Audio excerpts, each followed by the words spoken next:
Tash të shofëm cili njeri është njeri me të vërtet fitimtar edhe i kompletum. Njeriu i kompletum është ai person i cili mundohet këto elemente përbërëse ti rris edhe ti zhvilloj.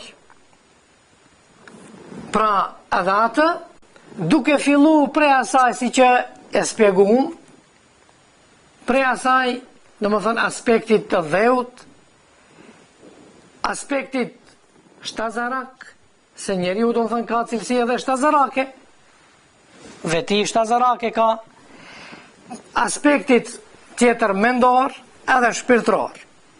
Prandaj, njeriu i kompletu është ai i cili këto do më thënë mundohet t'i kultivoj, t'i rris, edhe atë duke qenë ajo do më thënë aspekti i dheut në shërbim të aspektit shtazarak.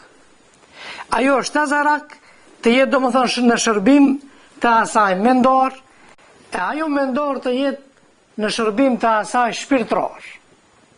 Të asaj shpirtëror.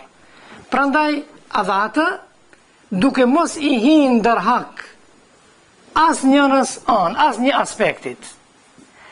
Prandaj, Muhamedi sallallahu alaihi wasallam në një hadith neve na tregon, thot se një njeri i cili mundohet që vetëm me një aspekt t'i përmbushje ato obligimet, apo pa marrë parasysh do më thënë cilin aspekt, si mbas parimeve islame, ai njeri do më thënë nuk është njeri i kompletum, edhe është i gabushëm.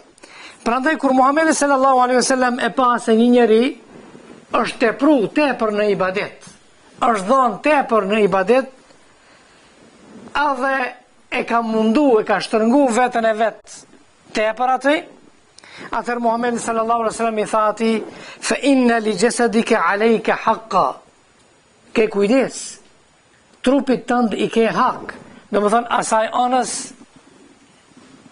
fizike, apo asaj anës të dheut, do më thënë përbërjes fizike, i ke hak, pra dhe këtë duhet të kujdesh, wa inna li ajnika alejka hak, edhe syrit i ke hak, edhe syrit i ke hak, wa inna li zaujika alejka hak, edhe gruas tënde i ke hak, do më thënë të gjithve ju ke hak, prandaj duhet të mundohesh që ti përmbushish të gjitha aq sa duhet. Do më thënë, mos e përmbushish dë njënën në llogari apo në dëm të tjetrës, duke e dëmtuar tjetrën.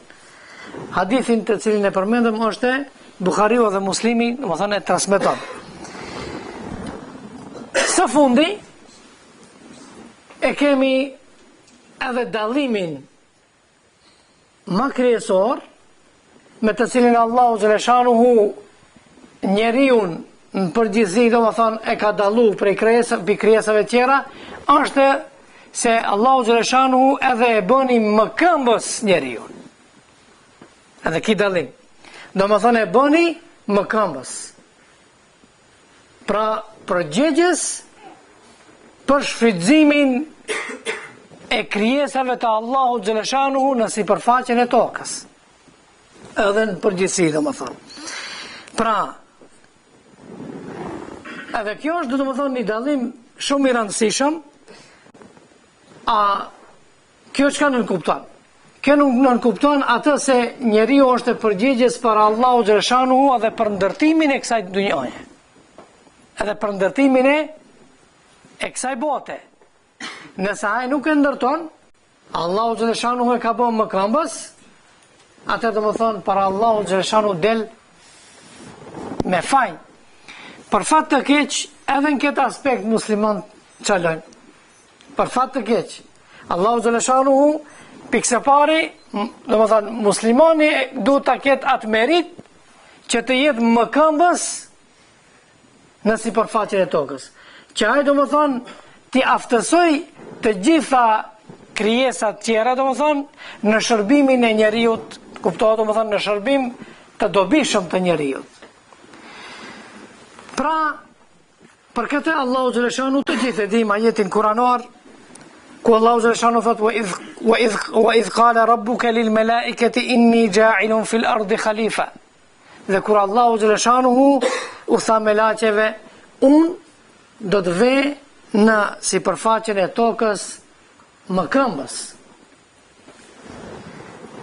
Këtë e potencon edhe Muhammedi sallallahu alaihi wasallam në një hadith që e transmeton Muslimi prej Sa'id al-Khuduriyut, ku Muhammedi sallallahu alaihi wasallam thot kështu: Inna ad-dunya hulwatun khadira. Kjo botë është e ëmbël, e shishme, e këndshme. Kjo botë është khadira, edhe e gëzushme, do më thënë e gjelbërt, se ngjyra e gjelbërt do më thënë njeriu i fut edhe gëzim, natyrë kur del, ashtu, relaksohesh. Pra, por thot keni kujdes, kjo është e këndshme, e shishme, e ëmbël, por mos haroni se o inna Allahe mustakhlifukum fiha, Allahu u ka vu më këmbës në këtë tokë juve. Mos haroni se jeni me përgjegjësi në këtë tokë. Mos haroni se ju duhet të ndërtoni këtë tokë edhe të shfrytëzoni të mirat e kësaj toke simbas ligjit dhe programit të Allahu xhaleshanuhu. Fa yanzuru kayfa ta'malun. Allahu shiqon thot se si do të veproni ju. Pra, inshallah Allahu xhaleshanuhu na bëf për atyve të cilët kur i dëgjojnë fjalët e Allahu xhaleshanuhu i kuptojnë edhe mundohen t'i zbatojnë. E jo prej atyre të cilët vetëm i dëgjojnë edhe nuk mundohen që t'i futin në praks, apo në praks.